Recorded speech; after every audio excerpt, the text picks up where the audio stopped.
শনিবার থেকে আন্দোলনে এভারগ্রিন প্রোডাক্টস ফ্যাক্টরির শ্রমিকরা। চাকরি থেকে ছাঁটাই বন্ধ, 2 মাসের বকেয়া বেতন পরিশোধ ও কাজের পরিবেশ ভালো করা সহ 18 দফা দাবি তাদের।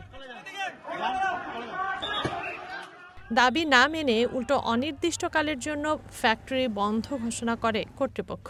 এতে উত্তেজনা আরও বাড়ে। মঙ্গলবার সকাল 6টা থেকে শ্রমিকরা বিক্ষোভে নামেন। শ্রমিকদের ছত্রভঙ্গ করতে মাঠে নামে পুলিশ ও সেনাবাহিনী। এক পর্যায়ে লাঠিচার্জ ও গুলি চালায় যৌথ বাহিনী। এ সময় হাবিব হোসেন নামের এক শ্রমিক নিহত হন। আহত হন এভারগ্রিন ফ্যাক্টরির অন্তত 20 কর্মী।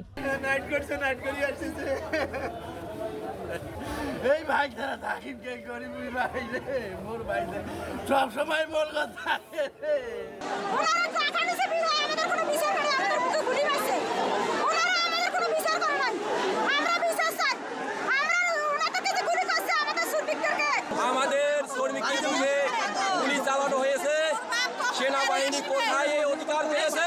শ্রমিকরা বলছেন, বেবজা কর্তৃপক্ষের গাফিলতির কারণেই এমন পরিস্থিতি। এদিকে আইনশৃঙ্খলা বাহিনী বলছে, পরিস্থিতি নিয়ন্ত্রণে আনতেই তারা গুলি চালিয়েছে।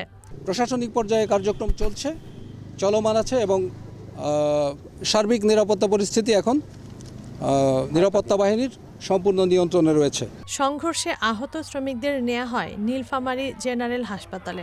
একজন মৃত অবস্থায় আমাদের এখানে আসেন এবং বাকিরা শরীরের বিভিন্ন জায়গায় ক্ষত নিয়ে আসেন।